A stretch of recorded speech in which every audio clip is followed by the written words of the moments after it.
tyrannical fascist. Sorry.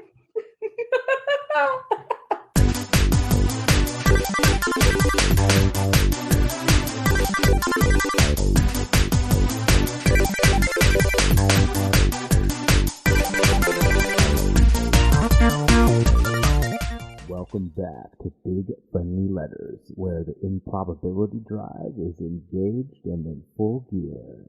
Joining you is JJ Phillips and Bite Size AC, and of course, we've got Scooter memeing in the Discord. If you want to join in on the memeing fun and in on the conversation, join us on our Discord, where you can earn points for memeing, lose points for memeing, and generally just tell JJ how amazing her shopaholic powers are. I have shopaholic powers? That's what I hear. Do you not have a shopping problem? I've heard pray tell of this Bed Bath and Beyond land where you can be lost. You can be lost for ages. Okay, so I have an office supply fetish. Let's talk about it. Okay, so basically, I am not allowed in like Staples unsupervised. Okay, could you also maybe not destroy a small town made of cellophane while we're recording? Is that my gosh! No, the thing fell off the wall. What thing was that? It was my it holds my HDMI cables for my TV. Yeah. It just fell off the wall. Okay. It's taped to the wall because I'm weird and I taped it to the wall. I decided at that particular moment just to fall off the flipping wall. And I'm just like watching it fall off the wall, and I'm like, I probably should try to put that back. And then I'm like, oh, and then I realize I'm talking about an office supply fetish, and I literally have packing tape holding this thing to the wall.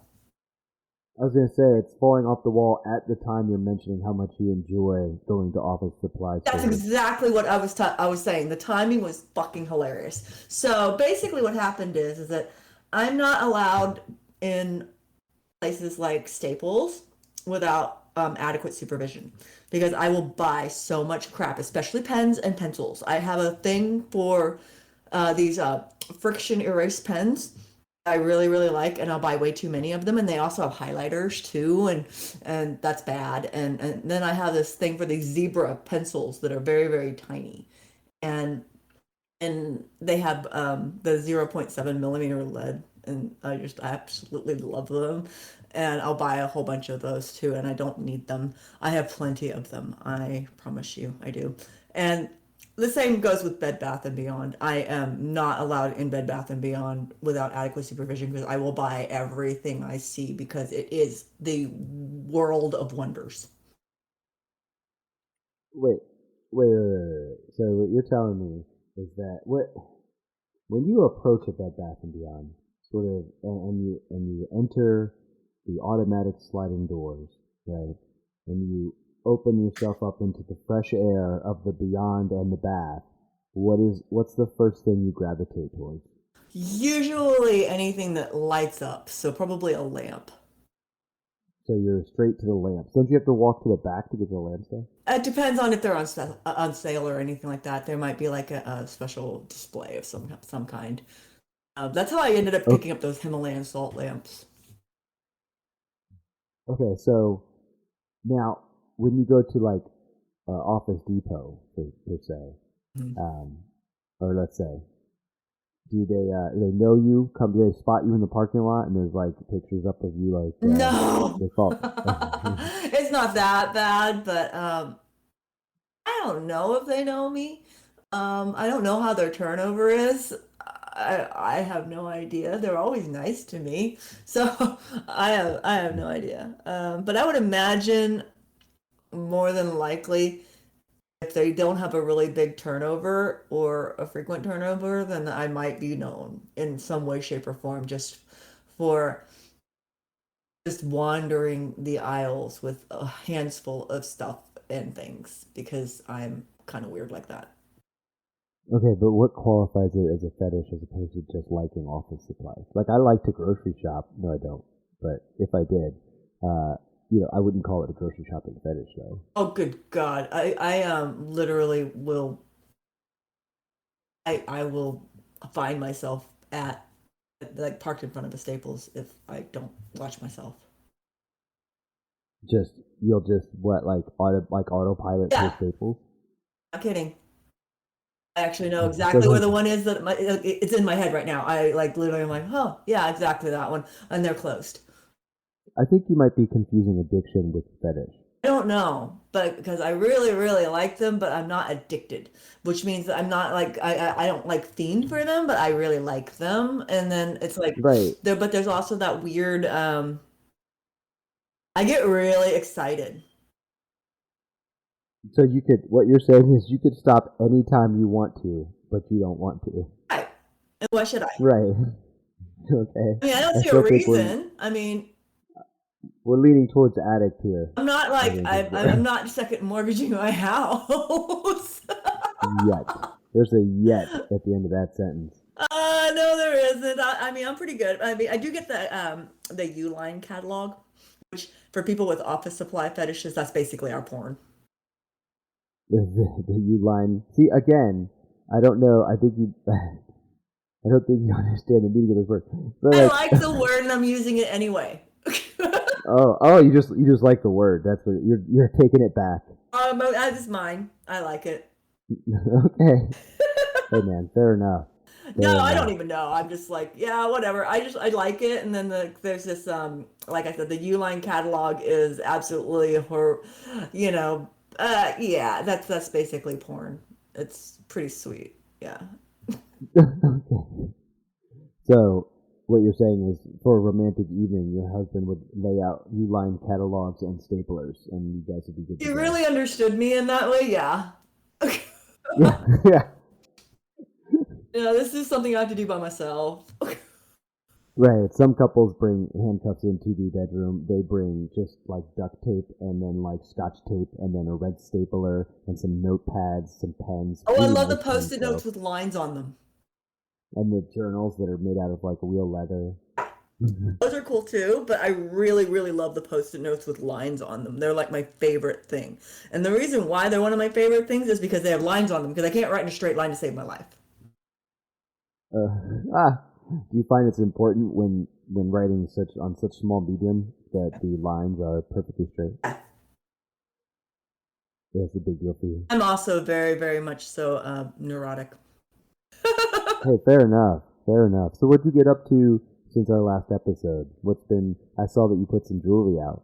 Oh yeah. I've been I kind of been playing with my jewelry stuff. I've got a couple people that want me to do like things for them. Like, I guess you call them commission jobs or whatever. I don't even know what they're called. Um, but yeah, I mean, I think I might actually kind of like do a couple of those, but not like all of them, because there were more requests than I think I could probably fulfill. So I'm gonna probably just take like the first two people, and I mean the first two requests, and that's it. Um, and then we'll go from there. Because I kind of, like I said, it's a hobby of mine, and I enjoy it. It's fun for me, but I don't want it to not become fun. You know what I mean? Right. What kind of? So you said you're going to take two. What kind of items are they? Crowns or what? Yeah, Kind of jewelry? I'm making a tiara and a crown, I believe. And you're weaving in the uranium glass, right? Right. Yeah. So it's that the Yeah. glows green and black light and all that. Yeah. There's some of them. Well, there's different types. But yes, this the one I use actually is really kind of like a limeish, really bright lime green. And when you put a black line on it, it fluorites, and it just glows, and it glows this really pretty green color. It's very bright. Um, yeah, that's basically it. Yeah. Scooter threw one in the Discord chat. That's not even my best piece. I think that's actually just lame.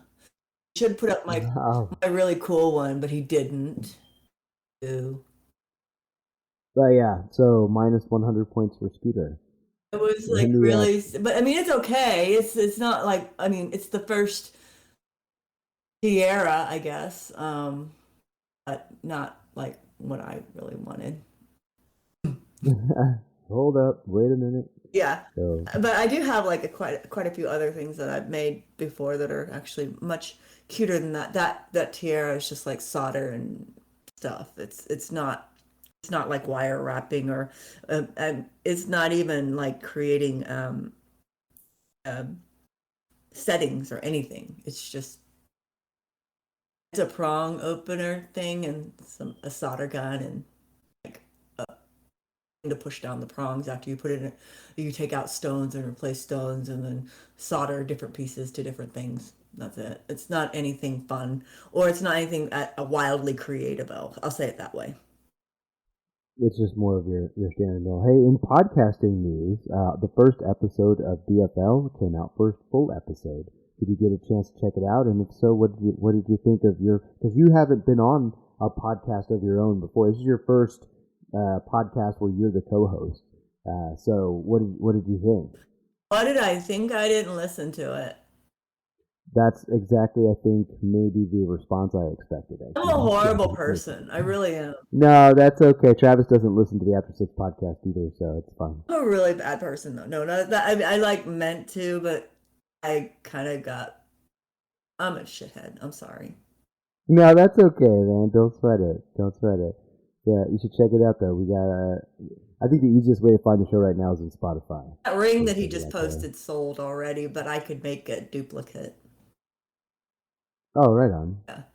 We got to get some of your jewelry products into the BFL store. Ah, that'd be fun. I have to make some more crap first, though. Right on. We've got a couple of specialty items in the BFL store right now. One of them is the JJ Phillips little black dress is out there right now.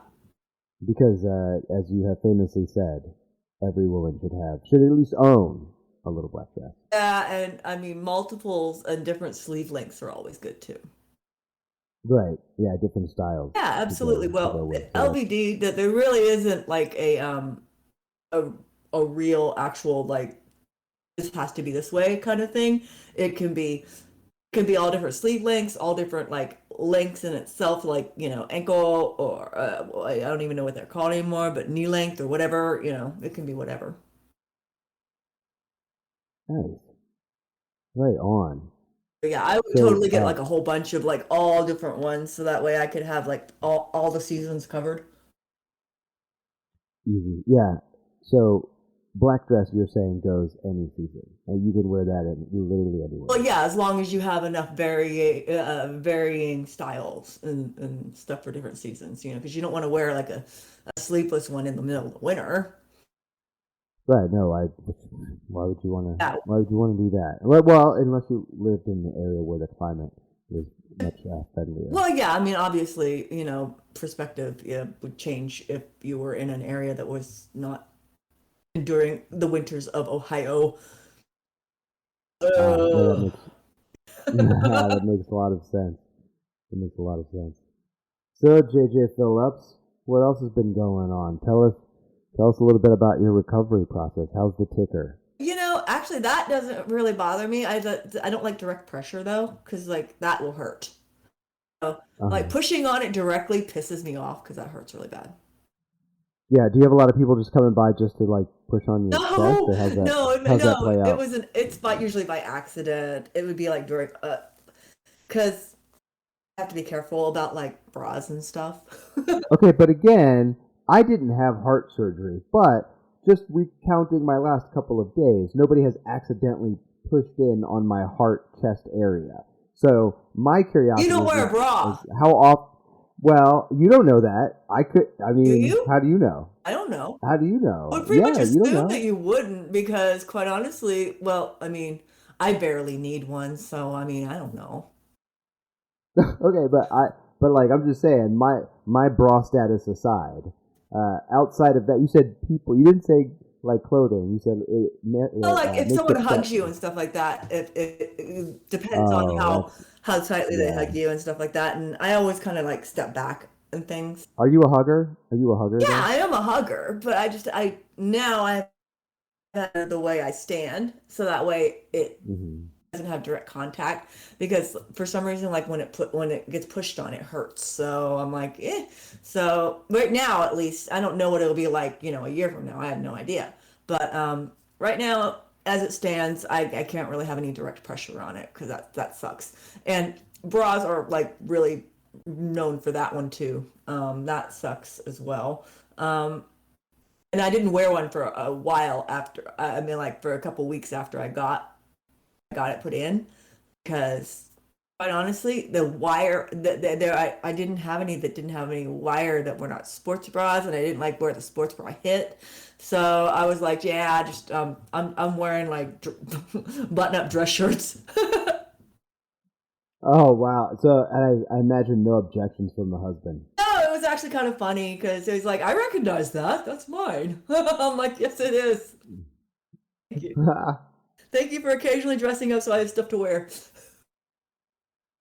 And I know we mentioned it last week, but we didn't really get to it. For those who didn't know, you are a horror novelist, and the book is out and available, but we didn't tell anyone where they could get it. Oh, I have a website. You do? Yeah. We'll have to. Do you? Is it one that you made on purpose, or is it an accidental? Do you have like accidental websites that you've made? No, no, I don't actually have any No. accidental Okay. websites, but I do have a lot of accidental social media. No, I know. I know. We covered that. If we're looking, I was just looking through your social media today, and there are 3 or 4 Yeah, JJ Phillip accounts yeah, for each social media. because I'm an idiot. I know.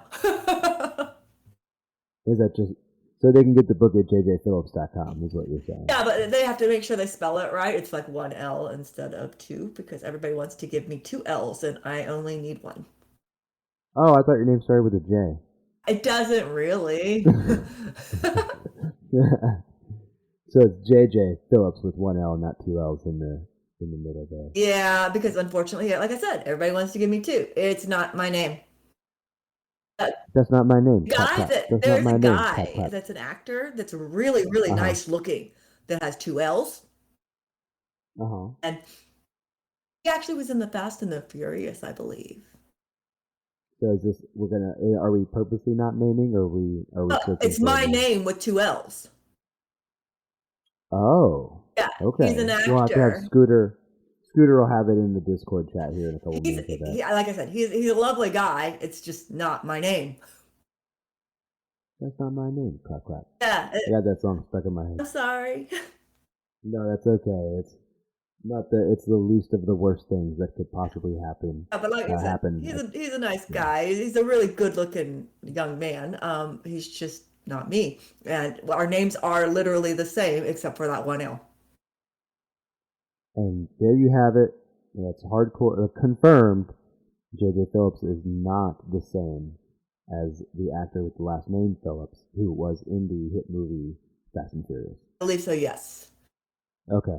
It's been a while since I looked at his IMDb because I'm a lazy and I haven't done that in a while. But because like when I type in my IMDb, he used to come up first, and he hasn't in a long time, but he used to, and so I basically would pull him up and just look at him and be like, "Oh, aren't you cute?" But that was about it. You have an IMDb though. Yeah.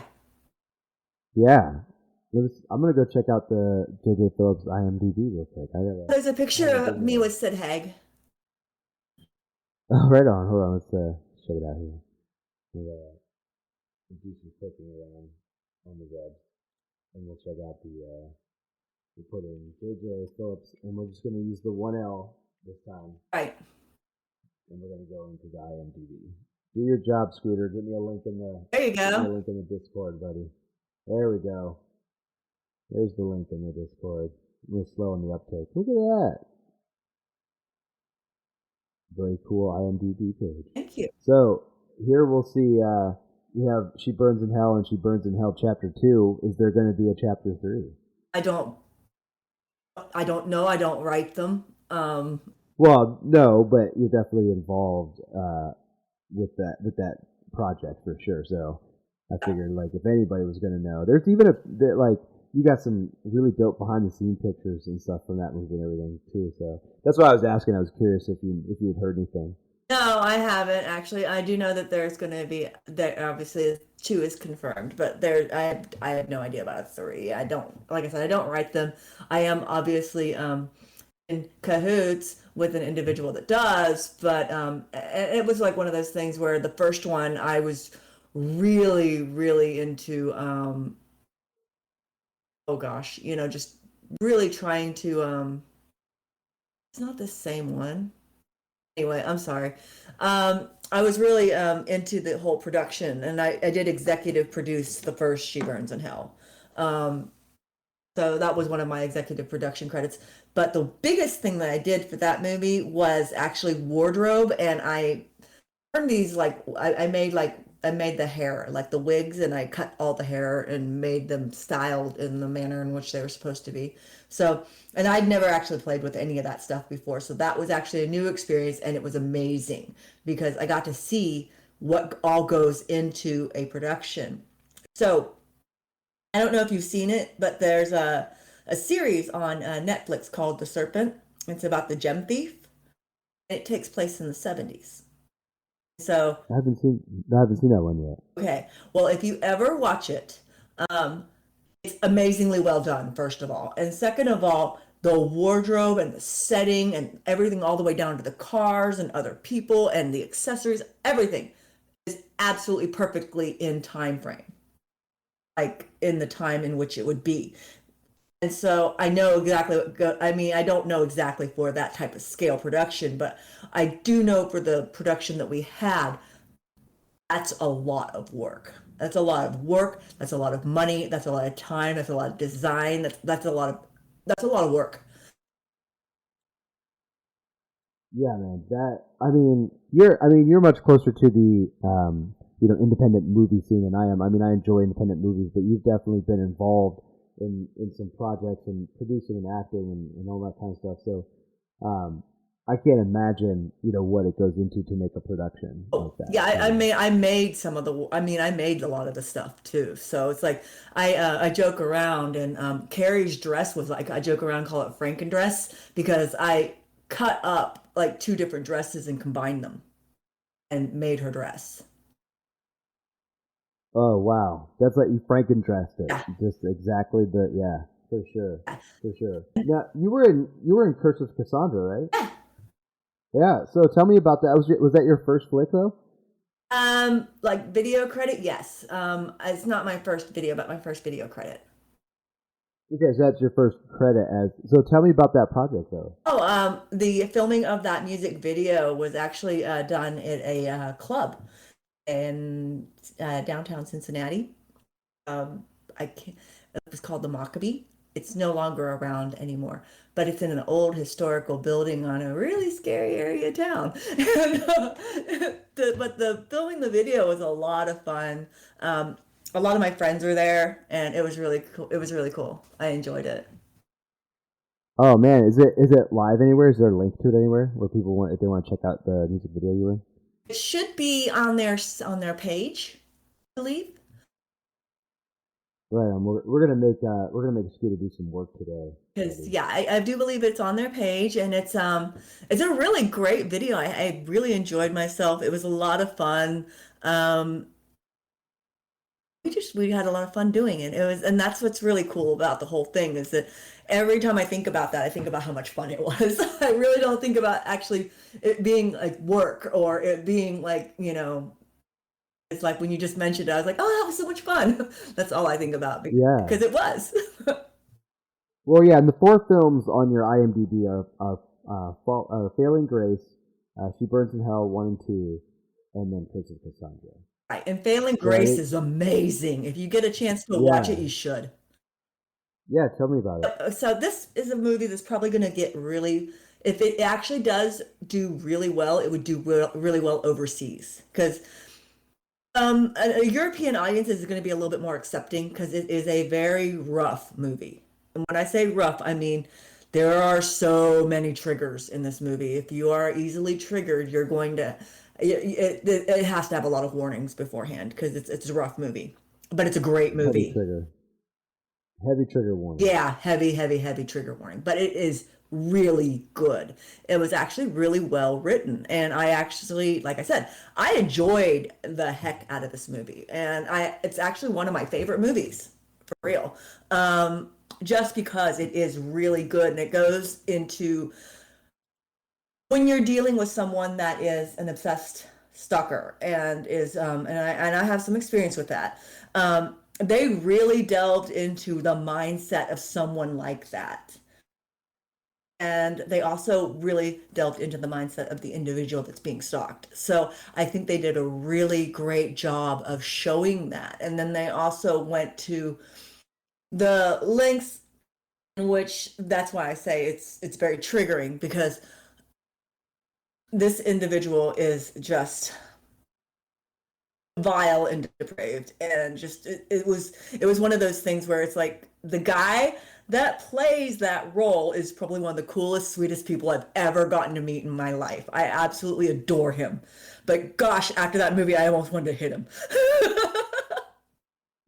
Yeah, I bet it's one of those things where people who play villains and characters like that in movies and TV, then when they go out to eat with their family, people are like throwing breadsticks at them and stuff. Yes, and he did that Yeah, good. That's how you know yeah, an actor is really, really good, is when you know them personally and you know that they're a really great person and they're nice and they're kind and they're sweet and they're all the wonderful things that, a person can be, right? right. Yeah, and they're your friend and you really like their company and you think they're cool, right? And then you watch this movie where they are horrible, and it's so well done that you're actually mad at them when it's over. Yeah, it's like it's the equivalent of when your significant other awakes from a dream and then is Yes. extremely upset with you about something that you did in the dream and holds that real grudge till you end up apologizing for something that you did Yeah. while they were I sleeping. had Yeah. a I had a dream one time that I got cheated on and I was mad for like 2 weeks. It was so convincing. Yeah, it's. It's the Were you same thing. worried that it was okay? Were you well, and you had with the psychic abilities that you have. Were you worried that it was a premonition? No, actually, because it was a total. This is what's so messed up about it, is it is totally not how that would happen. And I know because the place in which it happened is a place that that person's never been. Because I lived there, not the other person. Got it. Yeah, and there was just no Okay. way. It was like, but I know, and I know there's no way. And in my head, I actually do know there was no way. In my heart, I know there was no way. But oh my goodness. I was so angry. I was like downright just snippy mad for like 2 weeks. Oh man, are you missing being out on the road with that? With the last 2 years, as everything has gone the way it has, man. Are you missing that convention life? You know, every once in a while, I get that moment where I'm like, gosh, I kind of, I kind of do miss having that to look forward to, if that makes sense, but not necessarily No, in that yeah, moment, if that makes sense too. yeah. No, I get that A piece. lot of I mean, it's a. stress. It is. It's a lot of stress. Mhm. And that's probably Yeah, what it comes down to, is that I miss being in that moment. I miss being with the fans, and I miss smiling and laughing and taking pictures and signing things and having a great time and having these wonderful, sometimes in-depth and sometimes very, very heartfelt, serious conversations. And I kind of I miss that, but I don't miss the nerve-wracking um, anxiety that comes from getting there and getting set up and getting everything ready and making sure everything goes smoothly. And I know I don't have to take care of a lot of that, and I know my management does, but that's not the point. It's still a very much so naturally an anxiety trigger for me, because of the fact that I need everything to go like smoothly, and everything usually does. And if there isn't something that goes smoothly, I usually don't know about it because it's already been taken care of. So, but that doesn't stop me from worrying. oh yeah, no, that's got to be an undertaking of epic proportions to pull something like that off. Oh yeah, just getting like electric to the booth, and then like there's the idea of getting everything moved in, getting everything where I want it, and predicting where I want it to be, which is a lot of mind reading and fun. And then, getting everything set up and making sure I'm happy with my surroundings. And like 9 times out of 10, I don't like where something is every time. So it always has to be moved, and it needs to be moved before anybody really gets there. And the people that are there are usually the celebrities signing stuff, and they'll usually walk by it as you're having like people move stuff, and it kind of goes really well with the banner because you're griping at people to move things. Out of all the venues that you went to in the different tours that you've done, if you could go to one tomorrow, which one are you picking? Days of the Dead. Which is the what? Days of the Dead. Days of the Dead. Where's and where's that held, JJ? The one that I'm thinking about, because I did a couple of those, and Yeah, no, that's what I was saying. Like, there's a couple of them that do multiple stops. they're really big. They go all over the place. But and that was one of the things that actually we were looking at before everything happened. Is I was looking at basically booking their entire tour schedule. I was actually looking at doing that. Um, they First of all, let me just say this. They are amazing. Their staff is amazing. They are very, very, very kind to vendors and celebrities alike, and they treat everybody very nice. And you ask them a question and they get you an answer, and they don't get, I've never had any of them be anything other than just absolutely lovely, pleasant, and decent. And it's been a really amazing experience with them because I had never even gone to a Days of the Dead convention before I was part of one. And I will tell you, it was probably one of the best conventions that I've ever done. I mean, I was like, sign me up for all of them. I want to do all of them because if they're all like this, then I've pretty much found my place I want to be. Where was the last Days of the Dead that you got to go to? Oh my gosh, my brain. Hold on. Oh, Scooter's pointing out in chat. He's saying that Indy was the last one Las I did. Vegas. Oh, Indianapolis was the last one you got to go to. Oh, nice. My neck of the woods. That's my favorite one. Is Indianapolis, obviously. Yeah, exactly. And so I want to say it was a really good time. Like I said, that they're just really really awesome to, like I said, to everybody. Their staff is amazing, and they really made that convention as far as like just the way they behave toward everybody, and they're just really nice. Well, and it's important because there's a large group of vendors who thrive in that environment and depend on it for their income. So to have it not happening, is a bigger tragedy, I think, than people realize. It's not just people getting to go to an event in a venue and buy merch and get autograph stuff. That's commerce, that's jobs, that's booking hotels, that's travel, that All of it. on all sides. Yeah, on all of that. So not having that, tourism, even the microeconomy tourism is Oh, it's a big deal. it was like really interesting and sad at the same time because we were talking about that in a group that I'm in. And it was really sad because even the local restaurants and all the places around the hotels and everything like that were feeling it because nobody was coming into town for these things. And it was just like everything, like I said, everything stopped. It was like the wheel Y- just stopped moving. And then when it stopped moving, everything stopped with it. And when that happened, that pretty much rocked a lot of people's world. It put a lot of people out of business completely because, or if they did have any kind of presence, it was literally very, very much minute, very minute compared to what they had before. Yeah, I think that's why it's, doubly important that, if you, for instance, if you are into horror, you do things like, buy independent books like Eternal Bloodshed, or you watch, She Burns in Hell, or just you consume the content that drives, these content creators out into this market and going through, booking these hotels and traveling and then having these fans come and all that kind of stuff. And, when you like Patreon for a podcast or you go out and you buy art from an artist on display or whatever it is that you do, right? I think it's important that people consume independent art of the thing that they like. It's one of the reasons that I was so excited to work with you and Scooter, is because you guys are all about, do your thing, get it out there, and be part of that artist community, which I think is great. Oh yeah, it's a great community too, by the way, because I think one of the things that's so important is that we all understand each other, so it's easier for us to be supportive of each other.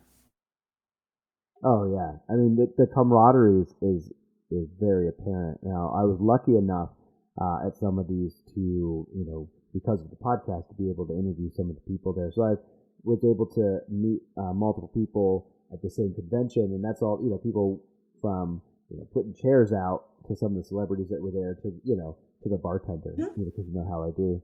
And there's a camaraderie there though. There is sort of a brother / sister / non-binary hood of whatever, / whatever, however many slashes you need, Yeah. To get to, that fill in the blank pronoun hood of camaraderie.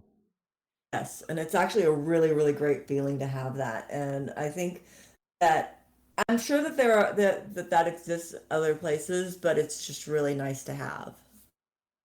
Yeah, and I can't imagine that. There's some vendors, like whenever when we went to Horror Hound, when we go to Days of Dead and go things like that, there are some vendors who are there selling the same, artisan made, masks and pictures and paintings and stuff, but they're at every one, and you start missing those vendors, right? You start being like, oh, I just want to go check out that booth, I agree, and a lot of times it's like what's really nice about those things too is that you don't feel awkward doing whatever it is that you want to. If you want to go see that, you go see it, and you don't think about it twice, And if you want to go look at this person's stuff, you go look at it, and it's a non-issue. Well, and with the person being there too, you often get to interact with the content creator or the artist right there. So that's also huge, I think, because a lot of times that puts me over the edge on whether I'm gonna, because obviously, like, I have limited funds, so when I go to these things, I can't just I can't be in there just freewheeling like Elon Musk and just like, yeah, give me everything, So you gotta, even if you like it, right, you can't necessarily get it. So sometimes you talk to the artist and you're like, oh man, that's a really cool concept or whatever. So I'm gonna go ahead and pick that up. No, I understand that too. I mean, I don't even know that Elon Musk would do that. He might just be like, I don't like anything. Yeah, it's possible. He wouldn't waste the time to show up. He would just, have somebody else to have somebody to call somebody else to just write a check and just buy see if he would the like hotel. it or not. Yeah. And then yeah, like, oh, he would exactly. hate it. He would hate that. No. Right there, exactly. And then whatever doesn't like it gets brought back and returned. Gift receipts for everything, please. Oh yeah, and that would just totally suck, by the way, because when you return something, that is just rude. Oh yeah. So hopefully, the convention circuit and the small, and I'm not talking like, the Comic-Cons are great, the big commercial ones are great and all that. I'm not taking anything away from them, but I think really for me the best bang for the buck has always been the smaller niche conventions, like Horror Hound, like Days of the Dead, and there's so many like it. For whatever thing you're into, there is a small, more than one smaller convention tour that is going to be a town near you for sure, and it's going to highlight specifically a thing that you're into. I just can't wait I know it sounds so cliche to say, but I really just cannot wait for things to get somewhat back to normal. Yeah, if whatever the new normal is. Yeah, I don't know what that is yet either. So. Well, it looks like we're approaching the 42-minute mark. You know what that means, JJ? It means you don't want to talk to me anymore. No, that I don't think. How did you get there? Walk me through the math on that. I don't know. I just know that if you say something about the time, then you don't want to talk to me anymore. No, that's not it. It's a 42-minute podcast. Oh, that's not fair. Yeah. But what if I want 43 minutes? Well, I mean, they're not exactly. I mean, they're 42 minutes ish. Yeah, time time is relative. Our show time, doubly so. Oh, see, there we go. Now I feel a little bit better. Excellent. All right. In the meantime and in between time, where can they find you, JJ Phillips? Oh, wow. Geez, I don't know where you can find me sometimes. Earth.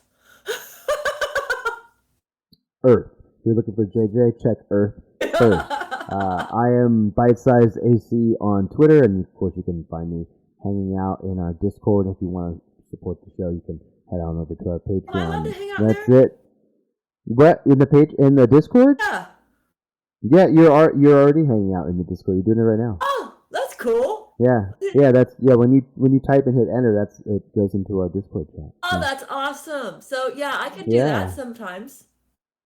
No, absolutely. Yeah, you want to chat with JJ, hang out with her in the BFL lounge in our Discord. So that's a good place to get some interaction. Plus, you can join in on the meme-a-thon while we're doing the show and try to distract us and help Scooter help. You can help Scooter help us get distracted during the show. Which I just got distracted by the "Wrap It Up, Show is Over" meme. I thought we Scooter were moving ones.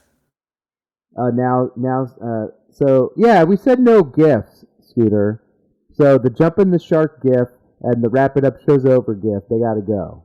They are very distracting, but not bad. Also, I'm taking 50 points away for the jump the shark. That has no relevance whatsoever. It's kind of cool. No, it's very cool. No, it's super cool. It's a very Shark Boy Lava Girl kind of entrance. That's what I'm kind of thinking. Are you Shark Boy and I'm a Lava Girl? Because, I mean, obviously. Or I could be Shark Boy and you could be Lava Girl. I don't know. Whichever. No, I think I'm going to stick with Shark Boy. I got to be real with you on that one. I don't know what. And, but that's it. Hey, why are you putting live footage of the After Six podcast in our Discord? No, that's not nice. That's not nice or cool. No, that's it. That's live actual footage of the After Six podcast. Wow, where'd you find that? Is that just on the internet? Okay. Yep, just out there on the internet. Wow. Okay. All right. Fair enough. All right. Well, thanks for joining us. You can find us on Spotify or a podcast catcher near you. Until next time, stay improbable.